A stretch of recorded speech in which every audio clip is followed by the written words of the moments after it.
출애굽기 1장 1절에서 7절까지 말씀입니다. 구약 성경 출애굽기 1장 1절에서 7절까지 말씀 제가 읽도록 하겠습니다. 야곱과 함께 각각 자기 가족을 데리고 애굽에 이른 이스라엘 아들들의 이름은 이러하니 르우벤과 시므온과 레위와 유다와 이사갈과 스불론과 베냐민과 단과 납달리와 갓과 아세리오. 야곱의 허리에서 나온 사람이 모두 70이요 요셉은 애굽에 있었더라. 요셉과 그의 모든 형제와 그 시대의 사람은 다 죽었고 이스라엘 자손은 생육하고 불어나 번성하고 매우 강하여 온 땅에 가득하게 되었더라. 아멘. 오늘부터 광야 이야기라는 제목으로 출애굽기와 민수기 말씀을 묵상하도록 하겠습니다. 하나님 신뢰하기라는 제목으로 우리 광야 이야기 첫 번째 말씀을 나누도록 하겠습니다. 우리는 작년 1월에 아무런 준비도 없이 코로나19 사태를 맞이했습니다. 한두 달이면 끝날 줄 알았는데 지금까지 전 세계에서 코로나 바이러스로 인한 사망자가 속출하고 또 감염의 두려움 속에서 살아가고 있습니다. 마스크는 기본이고 인사나 회식 문화도 바뀌었고 우리의 예배도 단 한 번도 생각하지 못했던 비대면 예배로 바뀌어 지금까지 예배를 드리고 있습니다. 사회적 거리두기로 인해서 경제 활동은 심각하게 위축되었고 우리 공동체 안에서의 교제도 어려워졌습니다. 그래서 코로나 이전의 생활로 돌아가는 것은 마치 비현실적인 꿈이 되어버렸습니다. 그래서 사람들은 이 코로나 시대를 살아가는 지금의 환경을 광야에 빗대어 말하곤 합니다. 광야는 결핍과 궁핍의 땅입니다. 안락함을 기대할 수 없고 늘 죽음을 직면한 채 살아가는 곳입니다. 그래서 사람들은 광야의 삶이 시작되었을 때 제일 먼저 생각하는 것이 언제 이 광야를 벗어날 수 있을까? 또는 어떻게 하면 이 광야의 삶을 빨리 끝낼 수 있을까? 이런 것들을 생각합니다. 마치 지금 우리가 어떻게 하면 코로나19 사태를 빨리 벗어날 수 있을까? 이것을 고민하는 것처럼 말입니다. 이처럼 광야의 삶은 겪지 않는 것이 최선이고 또 그것을 겪게 되더라도 빨리 벗어나는 것이 좋은 것이라는 것이 일반적인 생각입니다. 그런데 성경에서 광야는 우리가 생각하는 것과는 조금 다른 장소로 나옵니다. 성경에서도 광야는 분명 메마른 땅이고 고난과 고통의 장소입니다. 그런데 하나님은 이 광야를 당신의 백성들의 신앙과 인격을 훈련하시는 장소로 사용하십니다. 이러한 의미에서 교회에서는 광야를 광야 학교라고도 부릅니다. 성경에 나오는 신앙의 위인들은 모두 하나님의 광야 학교 출신들입니다. 아브라함에게도 광야의 시간이 있었고 형들에게 미움을 받아 애굽에 노예로 팔렸다가 강간 미수범으로 감옥에 갇힌 요셉은 광야 학교의 대표적 학생이었습니다. 또 우리가 앞으로 살펴볼 모세의 120년 생애 중 처음 40년은 애굽 왕실에서 살았지만 그 이후의 40년은 모세가 광야에서 무명의 존재로 잊혀져 가고 있었습니다. 그리고 마지막 40년은 이스라엘 백성들의 지도자로 그들을 광야에서 인도하며 살았습니다. 광야 학교의 또 다른 대표 학생은 다윗입니다. 그는 이스라엘의 두 번째 왕으로 기름 부음을 받은 직후부터 사울 왕의 칼날을 피해 동굴과 광야를 헤매었습니다. 적국에서 미친 척을 하며 겨우 목숨을 부지하는 험한 시간을 보낸 후에야 다윗은 왕이 되었습니다. 우리는 이스라엘의 첫 번째 왕인 사울을 처음부터 악인이었다라고 생각하는데 이스라엘의 왕이 되기 전에 사울은 하나님께서 그를 이스라엘의 첫 번째 왕으로 세우실 만큼 그는 훌륭한 사람이었습니다. 그러나 왕이 되고 나서 사울은 하나님보다 권력을 더 사랑하게 되었고, 그 권력을 유지하기 위해 하나님의 말씀보다는 사람들의 의견을 중시하며 따르다가 결국 하나님의 버림을 받게 되었습니다. 그러나 다윗은 비록 왕이 되고 나서 중간에 죄를 짓기도 했지만 하나님의 마음에 합한 사람이라고 하는 평가를 받았습니다. 사울과 다윗은 그 출발은 같았지만 결국엔 전혀 다른 평가를 받게 되는데, 그 이유를 말할 때 사울은 아무런 준비 과정 없이 왕이 되었고, 다윗은 광야에서 왕위를 준비한 것을 결정적 차이로 봅니다. 그만큼 믿음의 사람들에게 있어서 광야의 삶, 그리고 광야 학교는 중요합니다. 누가복음 3장 2절 말씀을 보면 세례 요한에게 하나님의 말씀이 임한 곳도 바로 광야였습니다. 사도 바울은 어떠했겠습니까? 갈라디아서 1장 16절에서 17절 말씀입니다. 그의 아들을 이방에 전하기 위하여 그를 내 속에 나타내시기를 기뻐하셨을 때에 내가 곧 혈육과 의논하지 아니하고 또 나보다 먼저 사도된 자들을 만나려고 예루살렘으로 가지 아니하고 아라비아로 갔다가 다시 다메섹으로 돌아갔노라. 바울이 예수님을 이방인들에게 전하기 위해서 훈련을 받은 것은 사도들이 모여 있던 예루살렘 교회가 아니라 아라비아 광야였습니다. 이곳에서 바울은 복음의 사도로 빚어진 것입니다. 광야 학교에서는 무엇을 가르치고 또 무엇을 배우기에 주님과 교회의 대적자였던 사울이 복음의 사도 바울로 바뀌게 되었을까요? 광야에는 눈에 보이는 것이 없습니다. 그래서 광야에서는 평소에 볼 수 없었던 하나님을 바라보게 됩니다. 광야에는 평소에 내가 의지하던 것들이 전혀 존재하지 않습니다. 그래서 광야에서는 하나님을 의지하는 법을 배우게 됩니다. 광야의 환경은 수시로 불규칙하게 변합니다. 그래서 우리의 과거 경험이나 지식이 통하지 않습니다. 광야에서 살아남기 위해서는 오직 하나님의 말씀에 순종해야 합니다. 광야는 내 힘과 능력으로 생존이 불가능한 곳입니다. 그래서 광야에서 지내는 데 필요한 모든 것이 하나님의 은혜임을 깨닫고 감사를 배우게 됩니다. 하나님 바라보기와 의지하기, 순종과 은혜와 감사, 바로 이것은 모두 하나님의 자녀가 추구해야 될 가치와 필수 덕목입니다. 그래서 하나님은 자녀들의 그 신앙과 인격의 성장을 위해서 우리들을 광야 학교로 보내어 이것들을 배우게 하십니다. 그런데 이 광야의 삶이 힘들다고 광야 학교에서 배워야 하는 것들을 광야 아닌 곳에서 자습하려고 해서는 안 됩니다. 예수님께서도 광야에서 금식하며 40일을 보내시고 공생애를 시작하셨습니다.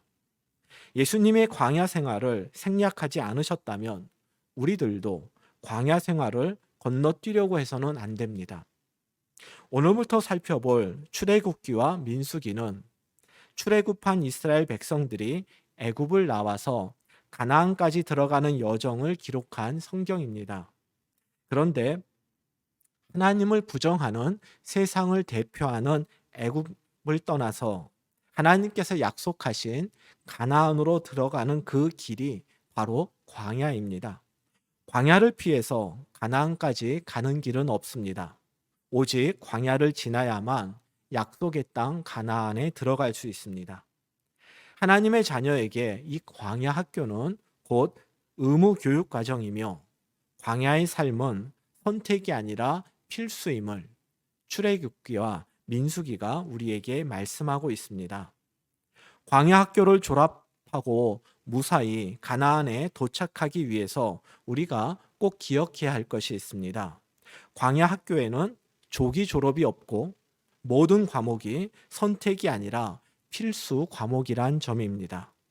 신명기 8장 2절 말씀을 세번역 성경으로 보겠습니다. 당신들이 광야를 지나온 40년 동안 주 당신들의 하나님이 당신들을 어떻게 인도하셨는지를 기억하십시오. 그렇게 오랫동안 당신들을 광야에 머물게 하신 것은 당신들을 단련시키고 시험하셔서 당신들이 하나님의 계명을 지키는지 안 지키는지 당신들의 마음속을 알아보려는 것이었습니다. 광야 학교의 졸업 시기는 바로 하나님이 결정하십니다. 그것은 자녀들이 하나님의 계명을 잘 지킬 만큼 그 신앙이 단단해질 때입니다.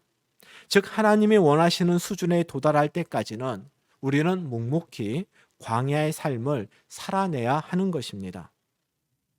앞서 광야 생활에서 필요한 것이 하나님의 은혜라고 말씀을 드렸습니다. 성경은 출애굽한 이스라엘 백성들이 가나안까지 가는 그 광야 여정이 바로 하나님이 베푸신 은혜의 연속이었음을 분명하게 말씀합니다. 신명기 8장 4절입니다. 이 40년 동안에 내 의복이 헤어지지 아니하였고 내 발이 부르트지 아니하였느니라.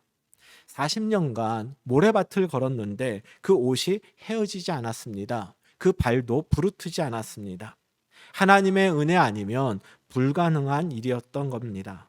바로 이러한 광야에서의 경험이 광야뿐 아니라 가나안에서 하나님을 의지하며 사는데 큰 힘이 될 것입니다. 신명기 1장 31절을 보겠습니다. 광야에서도 너희가 당하였거니와 사람이 자기의 아들을 안는 것 같이 너희의 하나님 여호와께서 너희가 걸어온 길에서 너희를 안으사 이곳까지 이르게 하셨느니라. 앞서 읽어드린 신명기 말씀은 요단강을 건너 가나안에 들어가기 직전에 모세가 광야 40년 생활을 돌아보면서 행한 회고 설교입니다. 지금 읽은 이 신명기 1장 31절 마지막 부분에 나오는 이곳은 가데스 바네아라는 곳을 가리킵니다. 이곳은 이스라엘이 시내산에서 율법을 받고 이동한 장소인데 바로 여기서 가나안 땅에 12명의 정탐꾼을 보냅니다. 즉 신명기 1장 31절 말씀은 12 정탐꾼 사건을 배경으로 하고 있습니다. 하나님은 애굽에서 출발한 이스라엘 백성들이 홍해를 건너 시내산을 거쳐 가데스 바네아까지 오는 동안에 그들에게 필요한 모든 것들을 공급해 주셨습니다. 이를 통해서 이스라엘은 자신의 경험과 지식이 아니라 하나님을 의지하고 하나님께 순종하는 법을 배우며 모든 것이 하나님의 은혜임을 알고 범사에 감사하는 법을 배웠습니다. 아니, 그렇게 배웠어야만 했습니다. 그랬다면, 이렇게 광야에서 배워야 할 것들을 배웠다면 이스라엘은 출애굽한 지 1년 만에 가데스 바네아에서 바로 가나안 땅으로 들어갔을 것입니다. 그런데 우리가 알다시피 이스라엘은 광야에서 40년을 보낸 후에야 가나안으로 들어갑니다. 사실 신명기 1장 31절에서 제가 마지막에 나오는 단어 하나를 읽지 않았습니다. 이 31절 말씀은 반드시 그 단어와 함께 이어지는 32절을 같이 읽어야만 모세가 말하고자 하는 바를 제대로 알게 되는 것입니다. 다시 신명기 1장 31절을 보겠습니다. 광야에서도 너희가 당하였거니와 사람이 자기의 아들을 안는 것 같이 너희의 하나님 여호와께서 너희가 걸어온 길에서 너희를 안으사 이곳까지 이르게 하셨느니라 하나. 이 일에 너희가 너희의 하나님 여호와를 믿지 아니하였도다. 세번역 성경은 32절을 보다 더 실감나게 번역을 하였습니다. 그런데도 당신들은 아직도 주 당신들의 하나님을 믿지 않습니다. 하나님께서 직접 이스라엘을 안고 광야를 걸어오셨습니다. 그런데도 그러함에도 불구하고 이스라엘은 하나님을 믿지 않았습니다. 그런데도 이스라엘은 하나님을 의지하지 않고 순종하지 않고 은혜를 은혜로 여기지 못하고 그들에겐 감사도 없었습니다. 그 결과 이스라엘의 광야 학교 졸업이 40년 뒤로 연기된 것입니다. 여기서 우리는 성도의 의무 교육인 광야의 훈련은 시간만 때우는 것으로선 절대 졸업할 수 없음을 알게 됩니다. 우리는 반드시 배워야 할 것들, 언제나 하나님을 바라보고 하나님을 의지하고 순종하는 것, 그리고 모든 것이 하나님의 은혜임을 알고 감사하는 것, 바로 이런 것들을 온전히 다 배워야만 광야 학교를 졸업할 수 있습니다. 그렇기 때문에 광야 학교를 통해서 하나님이 기대하시는 자녀로 거듭나기 위해서 광야의 시간을 어떻게 보내야 할지를 아는 것이 중요합니다. 오늘부터 그 답을 출애굽기와 민수기에서 찾아보려고 합니다. 사도 바울은 고린도전서 10장에서 출애굽한 이스라엘 백성들이 광야에서 배워야 하는데 배우지 못한 것들, 또 우리가 이 광야 학교에서 꼭 배워야 할 것을 다음과 같이 소개하고 있습니다. 고린도전서 10장 8절에서 10절입니다. 그들 중에 어떤 사람들이 음행하다가 하루에 2만 3천 명이 죽었나니 우리는 그들과 같이 음행하지 말자. 그들 가운데 어떤 사람들이 주를 시험하다가 뱀에게 멸망하였나니 우리는 그들과 같이 시험하지 말자. 그들 가운데 어떤 사람들이 원망하다가 멸망시키는 자에게 멸망하였나니 너희는 그들과 같이 원망하지 말라. 바로 음행, 또 주님을 시험하는 것, 그리고 원망하는 것, 이것이 이스라엘이 광야에서 행했던 잘못된 행동들입니다. 음행은 육체적 음행을 의미하기도 하지만 기본적으로 하나님 아닌 다른 신을 섬기고 의지하는 것을 말합니다. 시험한다라고 하는 것은 상대방을 믿지 못할 때 나오는 행동입니다. 이스라엘이 광야에서 하나님을 시험했다라고 하는 것은 하나님을 믿지 못하고 그 말씀에 순종하지 않았음을 의미합니다. 그리고 이스라엘은 광야의 힘든 시간 속에 담긴 하나님의 뜻과 계획을 알지 못했기 때문에, 그리고 자신들이 원하고 바라는 대로 일이 진행되지 않았기 때문에 하나님을 늘 원망했습니다. 그래서 바울은 고린도 교회를 향해서 우리는 그들과 같이 음행하지 맙시다. 그들과 같이 주를 시험하지 맙시다. 그들과 같이 원망하지 맙시다. 이렇게 권면을 하였습니다. 이어서 바울은 하나님께서 모세를 통해 출애굽기와 민수기, 그리고 이 신명기 성경을 기록하게 하신 이유를 밝히고 있습니다. 고린도전서 10장 11절입니다. 그들에게 일어난 이런 일은 본보기가 되고 또 말세를 만난 우리를 깨우치기 위하여 기록되었느니라. 하나님께서 출애굽 여정을 기록하신 이 말씀을 이스라엘 백성들에게 또 우리에게 주신 이유는 바로 이 출애굽 1세대 조상들을 반면교사 삼기 위함입니다.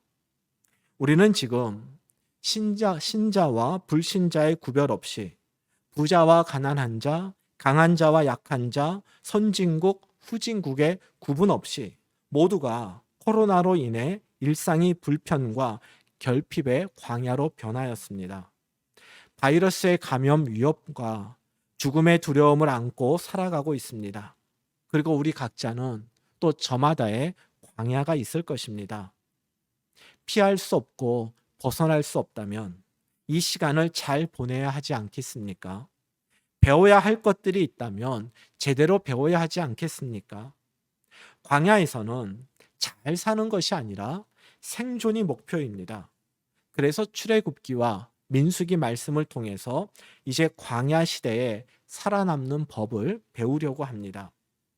그런데 우리가 광야 생존법을 배우는 것은 모두가 힘겹게 살아가는 이 광야에서 남들보다 성공하고 더 많은 부를 쟁취하기 위함이 아닙니다. 운동선수들이 힘든 훈련의 과정을 포기하지 않는 것은 실제 경기를 잘하기 위함입니다. 이처럼 힘들더라도 광야에서 배워야 할 것을 제대로 배우는 것 역시 광야에서 잘 살기 위함이 아니라 광야를 통과한 후 일상의 삶에서 하나님의 자녀답게 하나님을 바라보고 하나님을 의지하고 하나님 말씀에 순종하며 살아가기 위함입니다. 제가 출애굽기 설교를 위해서 참고하는 책이 몇 권이 있는데 그 중에 광야를 읽다라는 책이 있습니다. 이 책의 처음 시작 부분의 한 토막을 여러분들에게 좀 소개해 드리려고 합니다. 광야는 가나안과 전혀 다르다. 가나안에서 살던 것처럼 광야에서 살려고 하면 안 된다. 광야에서는 만나를 내려주시는 것만으로도 감사해야 한다. 장막에 머물 수 있는 것만으로도 감사해야 한다. 작은 그늘을 들이우는 로뎀 나무만 있어도 감사해야 한다. 광야에서는 하루하루 살아가는 것만으로도 감사할 일이다. 광야에서는 축복의 장마비를 기대해서는 안 된다. 이슬 같은 은혜에도 감사하는 마음을 가져야 한다. 광야에서의 목표는 오직 하나다. 살아남아 무사히 광야를 통과하는 것이다. 은금을 모으고 좋은 집과 곡간을 짓는 것은 가나안에 들어간 다음에 할 일이다. 광야를 지날 때는 황금이 아니라 생수를 달라고 기도해야 한다. 케이크가 아니라 만나를 달라고 기도해야 한다. 곡간을 치워달라고 기도하는 것이 아니라 일용할 양식을 달라고 기도해야 한다.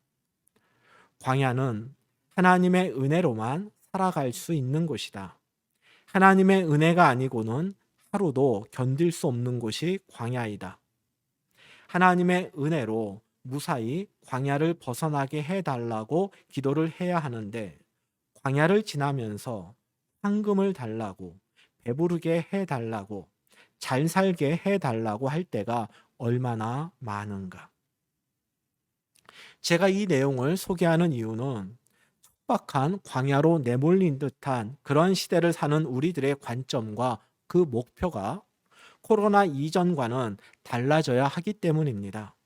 그리고 감사 제목을 찾을 수 없는 현실 속에서도 우리가 감사의 삶을 살아야 하기 때문입니다. 광야를 지나서 맞이하는 일상 속에서도 하나님의 자녀답게 살기 위해선 바로 광야에서 우리의 목표 설정을 바르게 해야 합니다. 여기까지가 출애굽기와 이제 민수기를 본문으로 나누게 될 광야 이야기의 서론입니다.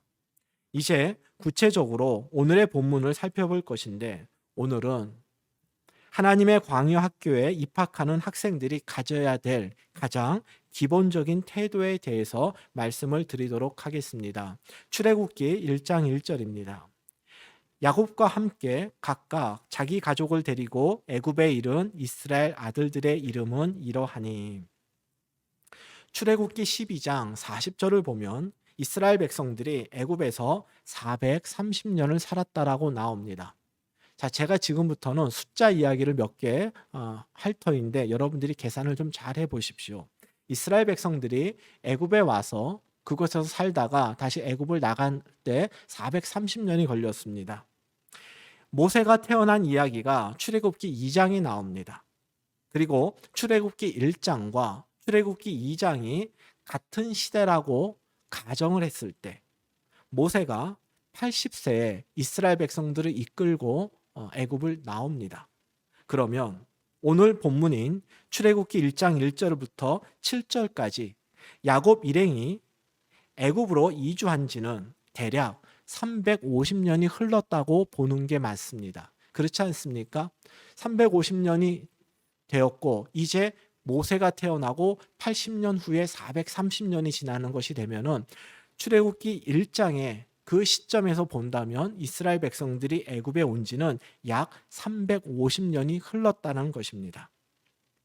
오늘의 본문인 출애굽기 1장 1절에서 7절의 말씀은 야곱 일행이 애굽으로 이주해 와서 350년이 흐른 후 그의 가족이 어떻게 변화되었는지 이걸 우리에게 알려줍니다.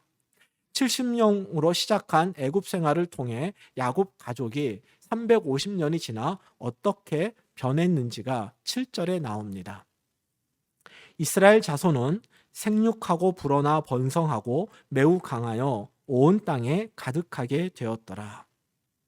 출애굽기 1장 1절을 보면은 가족이란 단어가 나옵니다. 그리고 7절에는 자손이라고 하는 단어가 나옵니다.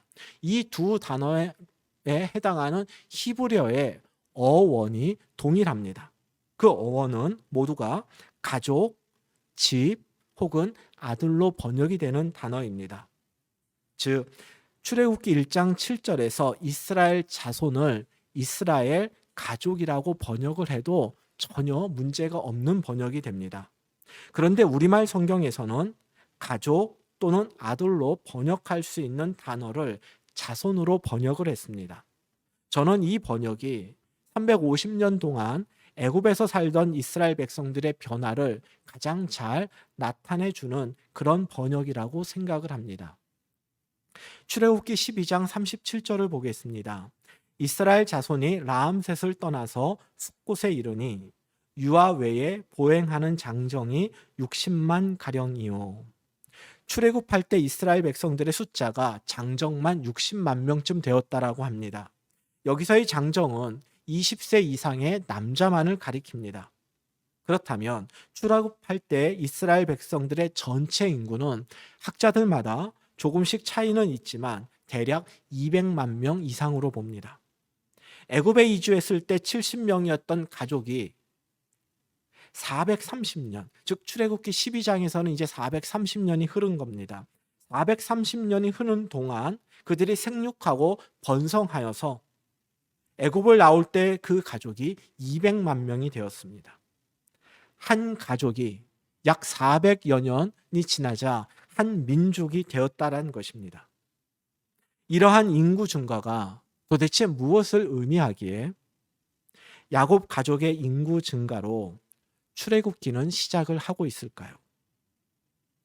한 성경의 시작을 차지하고 있는 부분이라면 매우 의미가 있는 내용 아니겠습니까?